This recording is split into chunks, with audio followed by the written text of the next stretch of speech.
The massive trade station Nexus Prime floated in the void between star systems like a glittering metal city. Ships from dozens of different worlds docked at its many ports every day. Today was special.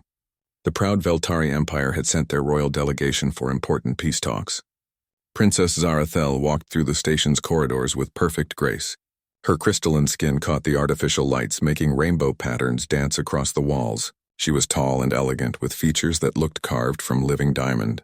Her long silver hair flowed behind her like liquid metal. The Veltari were an ancient race. They could speak to each other with their minds. They could live for thousands of years. They believed they were better than all other species in the galaxy. Princess Zarathel had been taught this from birth. Inferior beings, she thought as she passed various aliens in the corridors. How do they even survive without proper telepathic abilities? She was looking for conference room 247 Beta, where the peace talks would begin. The station's directory system had given her directions, but the translation seemed odd. She followed the signs anyway, confident in her royal dignity. The corridor grew quieter as she walked further from the main areas. Fewer aliens passed by here.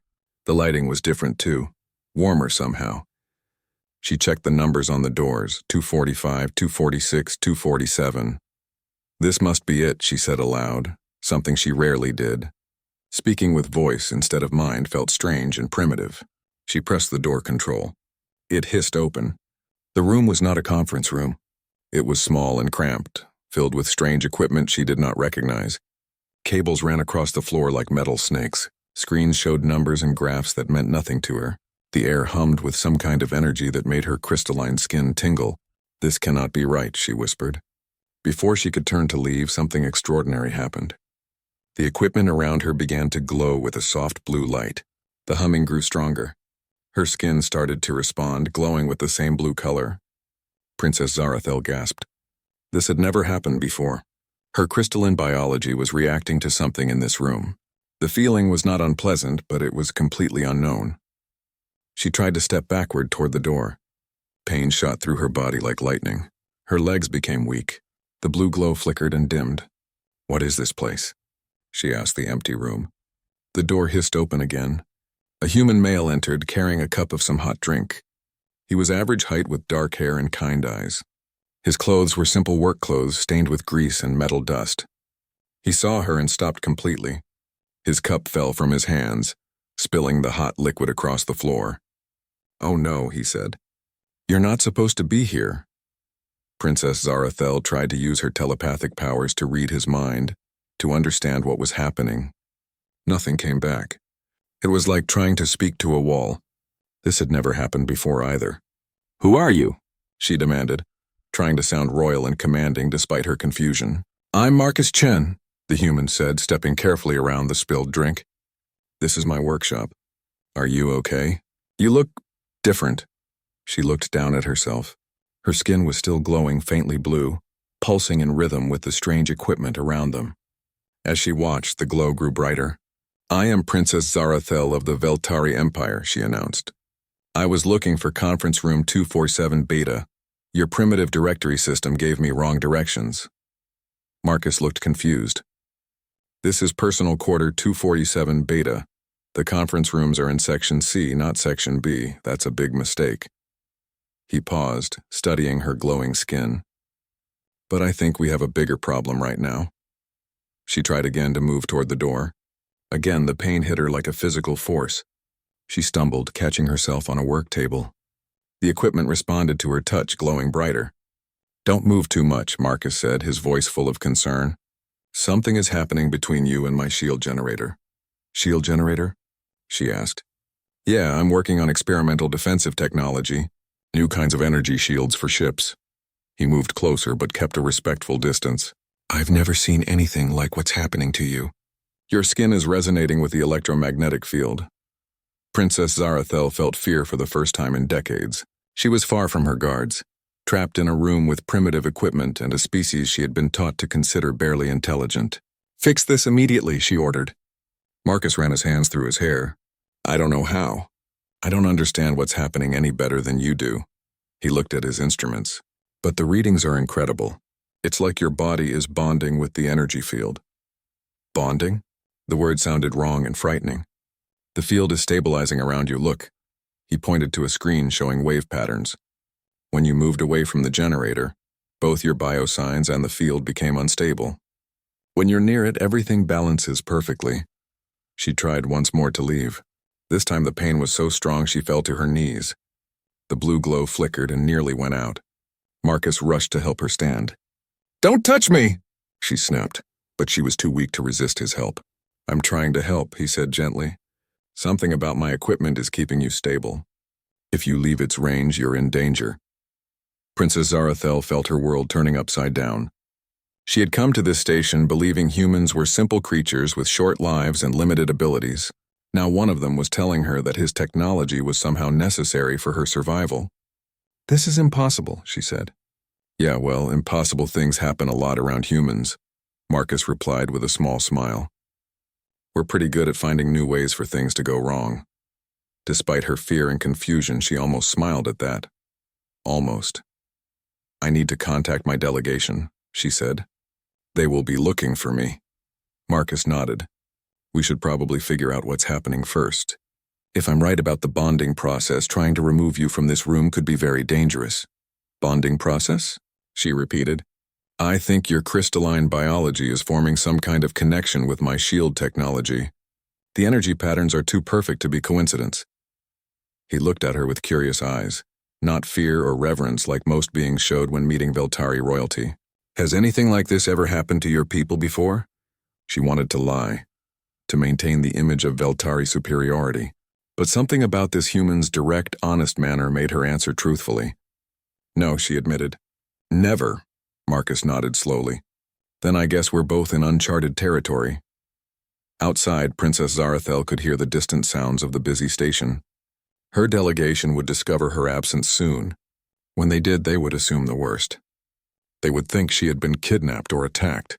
They would never believe the truth, that their princess was trapped in a human's workshop by technology she did not understand, dependent on a species she had been taught to despise.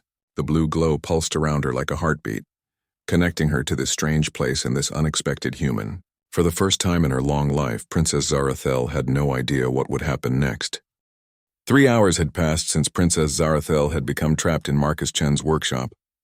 The blue glow around her had settled into a steady pulse like breathing made of light. She sat on a small chair Marcus had brought her, trying to maintain her royal dignity despite the strange circumstances. "Your people will be looking for me by now," she said, watching Marcus work at his computer terminal. Marcus nodded without looking up. "Station security has been asking questions. They've sealed off this entire section. No one gets in or out without permission." Princess Zarathel felt a chill that had nothing to do with the workshop's temperature. "What did you tell them?" "The truth. That you're here, you're safe. But there's a medical situation that makes it dangerous to move you." Marcus finally turned to face her. "I hope that was the right thing to do." Before she could answer, her communication device began to flash with urgent red light. The sound of her brother's voice filled the room, speaking in the musical Veltari language. "Sister, where are you? Father's guards have searched every conference room. The humans claim you are being held in some workshop. Is this true?"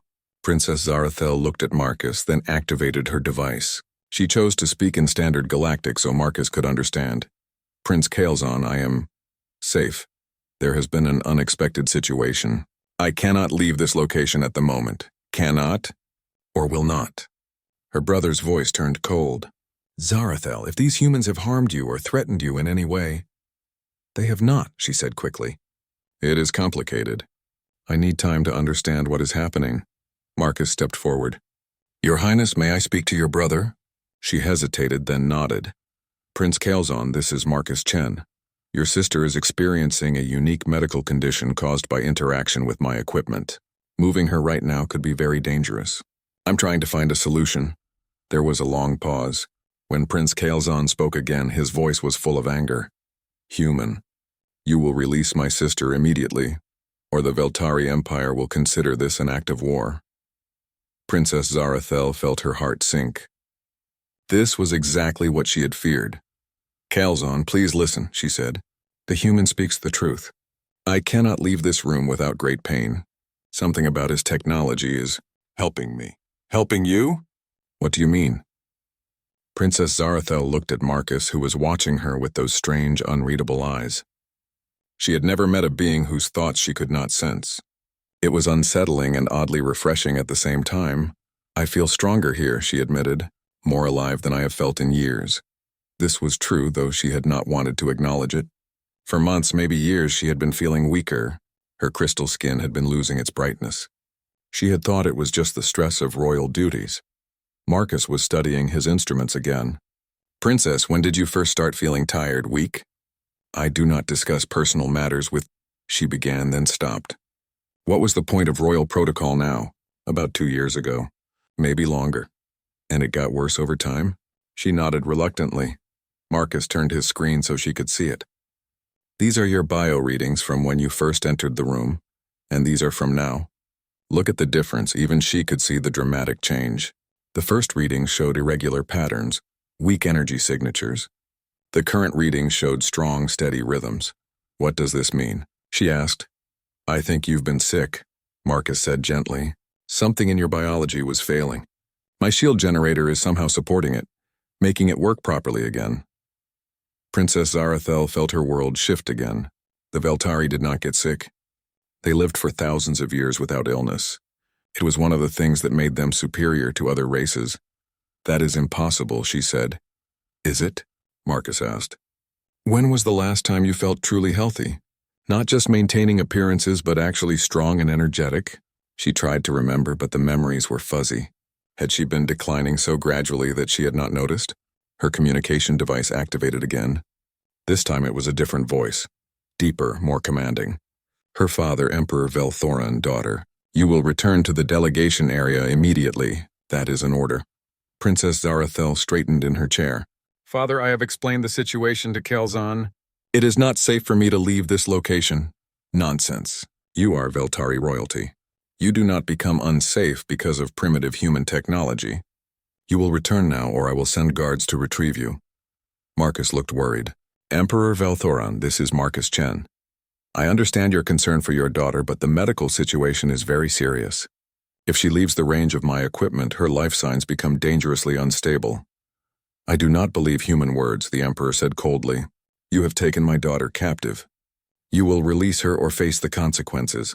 The communication ended abruptly. Marcus ran his hands through his hair, a gesture Princess Zarathel was beginning to recognize as a sign of his stress. "This is bad," he said. "Your father doesn't trust me, and I can't blame him. From his perspective, it looks like I'm holding you prisoner." "Are you?" she asked quietly. Marcus looked at her in surprise. "What? No." "Of course not. You're free to leave any time you want. I'm just trying to warn you that it might kill you." There was something in his voice, genuine concern, not for himself but for her. It was a tone she had rarely heard in her life. Most beings were either afraid of the Veltari or wanted something from them. "You really believe I am sick?" she asked. "Your bio readings don't lie," Marcus said. "Something in your cellular structure was breaking down. My equipment generates a specific type of electromagnetic field that seems to stabilize it." Princess Zarathel touched her arm, feeling the smooth crystal surface of her skin. It did feel different, more solid, more alive. "Could you scan other Veltari to see if this condition affects others?" Marcus looked thoughtful. "If I had access to them, maybe. But your delegation isn't exactly welcoming me with open arms right now." Outside the workshop, they could hear heavy footsteps in the corridor, many footsteps moving with military precision. "The royal guards," Princess Zarathel whispered. Marcus moved to his control panel and activated the workshop's security locks. "I'm sorry, but I can't let them take you if it might hurt you." The footsteps stopped outside the door. A voice called out in Veltari, demanding entry. "They are ordering you to open the door," Princess Zarathel translated. "Tell them I will speak with your father again, but only if he promises to listen to the medical facts." She activated her communication device. "Father, the human has secured his workshop. He says he will speak with you, but you must listen to his explanation about my condition." "His condition is that he is about to become a dead human," Emperor Velthoran replied. "Guards, breach the door." Princess Zarathel heard the sound of energy weapons charging outside. Marcus looked at his screens, his face pale but determined.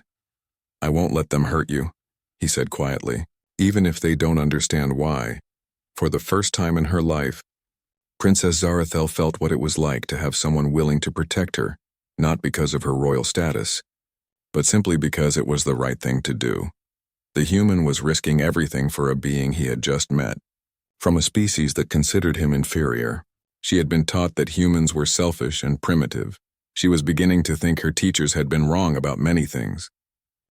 The sound of energy weapons stopped suddenly. Princess Zarathel and Marcus looked at each other in confusion.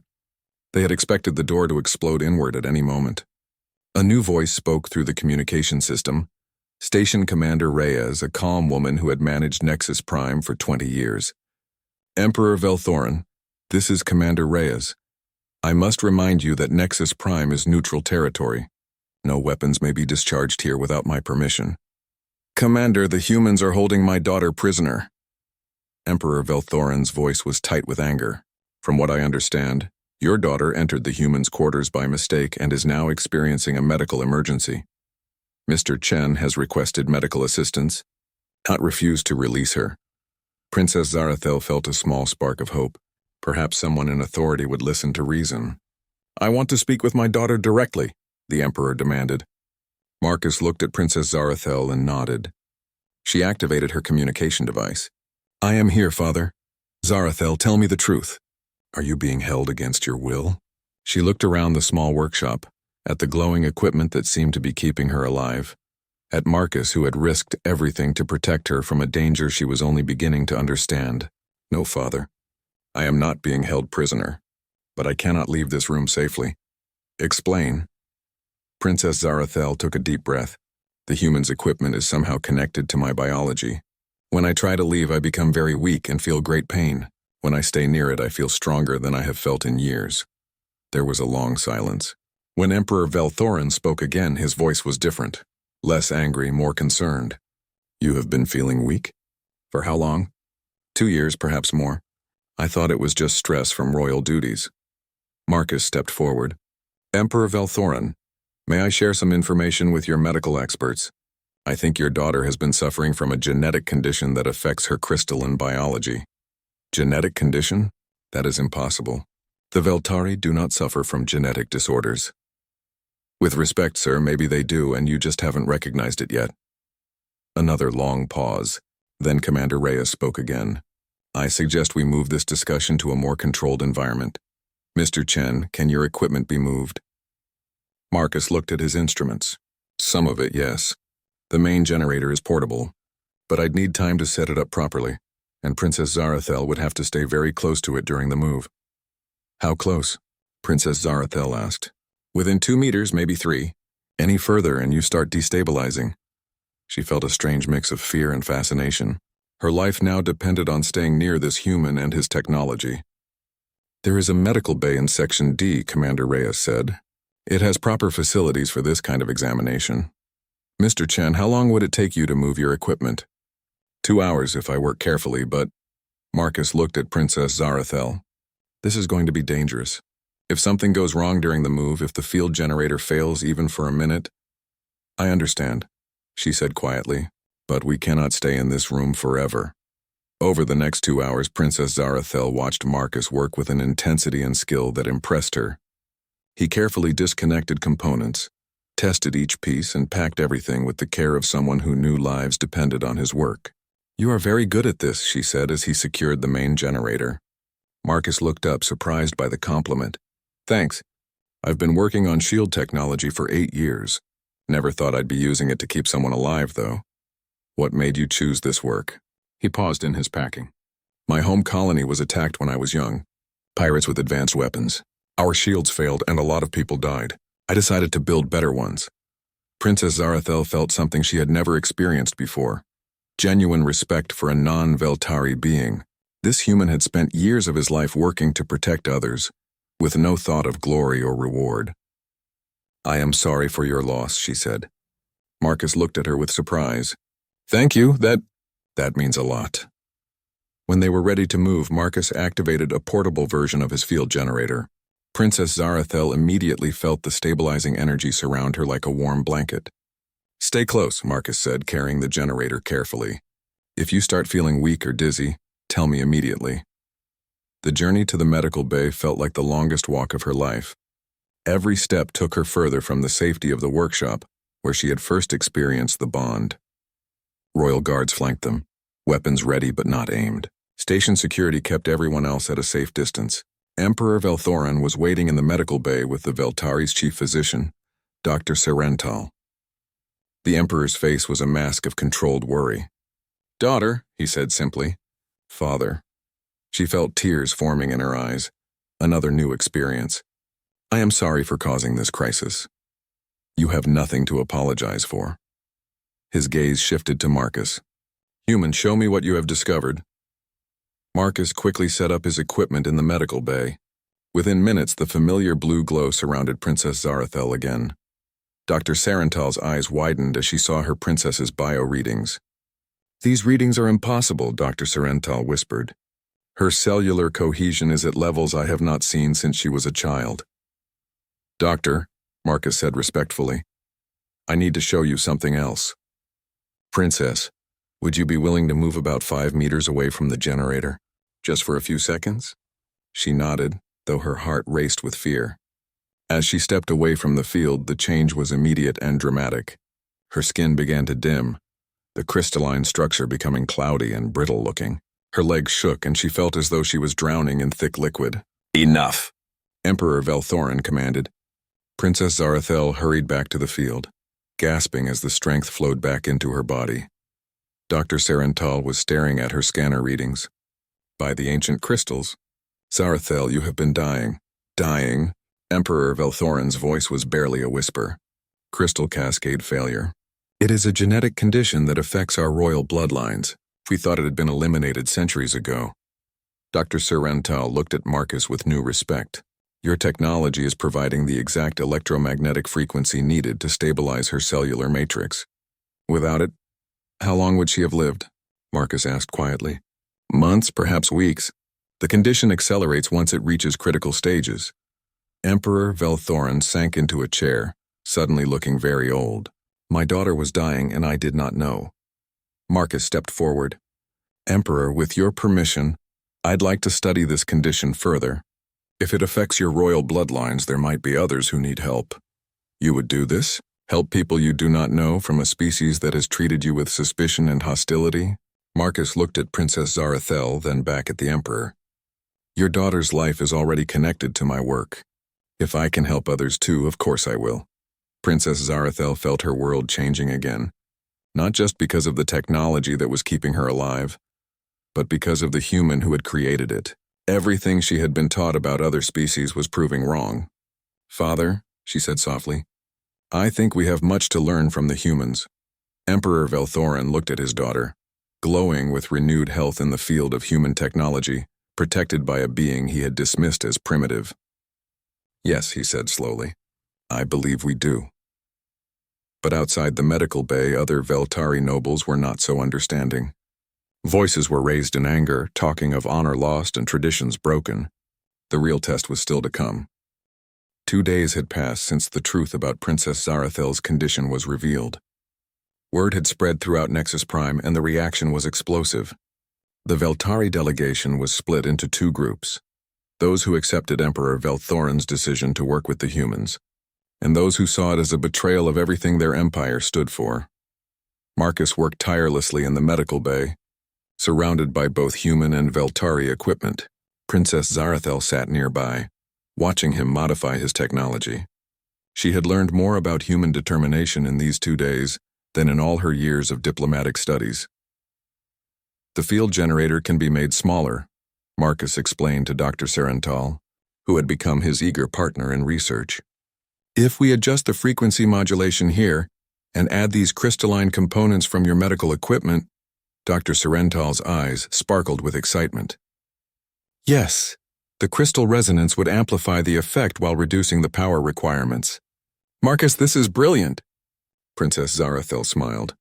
It had taken less than a day for the Veltari doctor to start calling the human by his first name, something that would have been unthinkable before. How many other Veltari might be affected by this condition? Marcus asked. "The royal bloodlines number in the hundreds," Dr. Serental said sadly. "If this genetic flaw has returned, it could affect many noble families across the empire." Emperor Velthorin entered the medical bay, followed by several stern-looking Veltari officials. His face was troubled. "Daughter, we need to discuss your future." Princess Zarathel felt her stomach tighten. "What do you mean, father?" "The High Council has met. They believe your dependence on human technology makes you unfit to remain in the line of succession." The words hit her like a physical blow. Since birth, she had been raised to one day lead her people. Now that very people were rejecting her because she needed help to survive. "The council demands you choose," Emperor Velthorin continued, his voice heavy with sorrow. "Return to the Empire and accept death with honor, or remain here and lose your royal status forever." Marcus dropped the tool he was holding. "That's insane. You're asking her to choose between her life and her identity?" One of the Veltari officials, Lord Zephyron, stepped forward with cold anger in his crystal blue eyes. "Human, you do not understand our ways. Honor is more important than life. The princess has been tainted by contact with inferior technology." "Inferior?" Marcus's voice rose. "This inferior technology is the only thing keeping her alive." "Exactly," Lord Zephyrin replied. "A true Veltari would choose death before such shame." Princess Zarathel stood up, her skin glowing brighter with emotion. "Lord Zephyrin, with respect, you speak from ignorance.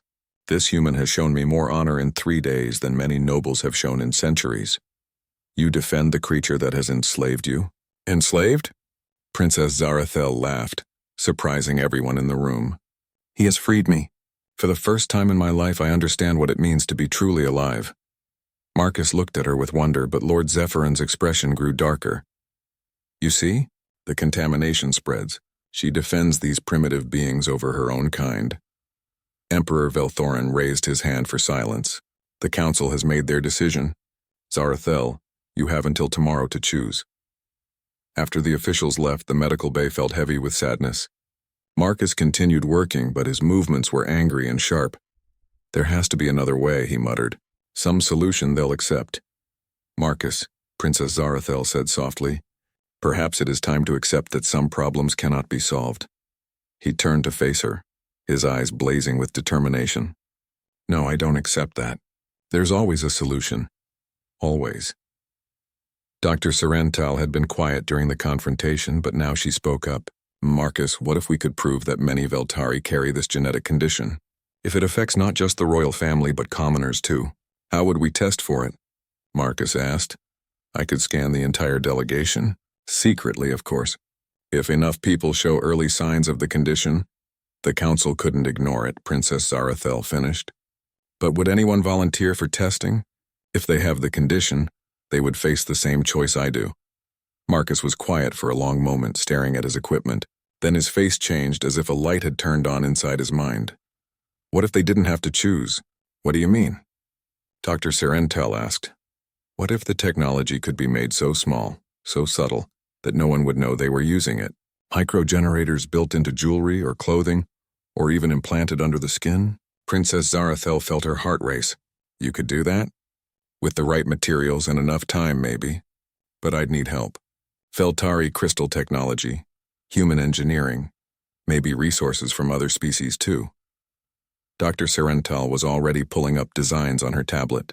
"The healing crystals we use in our medical centers, they could be modified to hold microgenerators.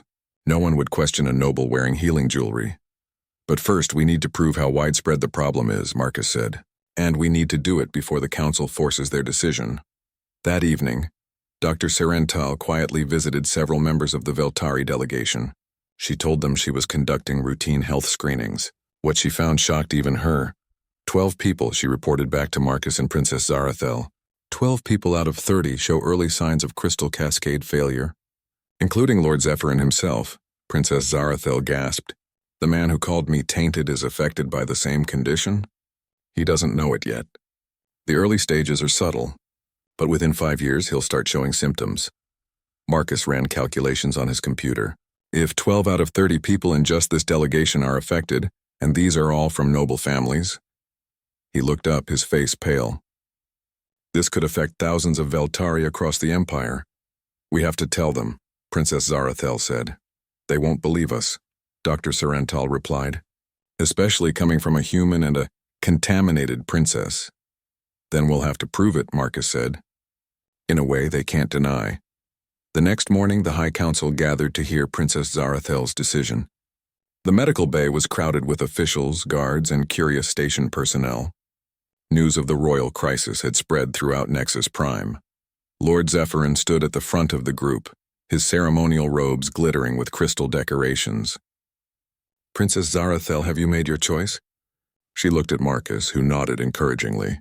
"Yes, Lord Zephyrin, but first I have something to show you." Dr. Sarental stepped forward with her medical scanner. "My lord, would you permit me to take a simple health reading?" "It will only take a moment." Lord Zephyrin looked annoyed. "Why?" "To demonstrate something important about the condition affecting the princess." He waved his hand dismissively. "Very well. But be quick about it." Dr. Sarental ran the scanner over him. The readings appeared on the main screen for everyone to see. There was a collective gasp from the assembled Veltari. Lord Zephyrin stared at the screen in shock. "That cannot be correct." "I'm afraid it is," Dr. Sarental said gently. "You have the early stages of crystal cascade failure. Within a few years, you will face the same choice you are forcing on the princess." The room erupted in chaos. Lord Zephyrin stumbled backward, his face pale. Other nobles began demanding to be tested. Marcus stepped forward, his voice carrying over the noise. "This condition affects many of your people, but it doesn't have to be a death sentence. We can work together to find a solution that preserves both your lives and your honor." Emperor Velthorin looked around the room at his panicking nobles, then at his daughter, glowing with health in the field of human technology. "What do you propose?" he asked quietly. Marcus took a deep breath. "A partnership. Human technology and Veltari knowledge, working together to help anyone who needs it. No shame, no loss of status, just people helping people." Princess Zarathel stepped forward to stand beside Marcus. "I choose life, Father. I choose hope. And I choose to help build a future where no one has to make the choice between honor and survival." The room fell silent. Everyone waited for Emperor Velthorin's response. The silence in the medical bay stretched for what felt like hours. Emperor Velthorin looked at his daughter, glowing with health beside the human who had saved her life. Then he looked at Lord Zephyrin, whose proud face was now pale with the knowledge of his own mortality. "Show me these miniaturized generators," the Emperor said finally. Marcus felt his heart jump. It wasn't a yes, but it wasn't a no either. He quickly activated his design programs, displaying holographic images of tiny devices that looked like beautiful crystals. "The technology can be disguised as traditional Veltari healing stones," Marcus explained. "They would be nearly invisible, embedded in jewelry or clothing. No one would know the difference." Dr. Sarental stepped forward with her own designs. "We could integrate them with our existing medical crystals. The healing properties would be enhanced, not replaced." Lord Zephyrin moved closer to examine the holographic displays. His hands shook slightly as he pointed to one design. "This could work. It looks exactly like the ceremonial stones worn by our priests. The power requirements are minimal," Marcus continued. "Each device could run for decades without maintenance, and the manufacturing process could be taught to Veltari engineers, so you wouldn't be dependent on human technology forever." Emperor Velthorin was quiet for a long moment. "How many of our people would need these devices?" Dr. Sarental consulted her tablet. "Based on our testing here, approximately 30% of the noble bloodlines show some level of genetic susceptibility. In the general population, the number might be lower, but still significant." "Thousands of people," Princess Zarathel said softly. "Thousands of our people who could live full, healthy lives instead of facing the choice I was given." Another Veltari noble, Lady Seraphine, stepped forward. She was young and had always been known for her progressive views. "Your Majesty, I volunteer to be tested. If I carry this condition, I want to be among the first to use this new technology." One by one, other nobles stepped forward. Within minutes, half the delegation had volunteered for testing. Marcus felt tears forming in his eyes. These proud people were choosing to face their fears together, putting aside centuries of tradition to embrace a new possibility. "Very well," Emperor Velthorin announced. "We will proceed with full testing and development of this technology. But I have conditions." "Name them," Marcus said immediately. "First, this must be a true partnership. Human engineers will work alongside Veltari scientists. Both species will contribute equally." "Agreed." "Second, the technology will be shared freely with any species that might benefit from it. No one will profit from the suffering of others. Marcus nodded enthusiastically. That's exactly what I hoped for. Third, the Emperor's voice grew softer. My daughter will lead this project.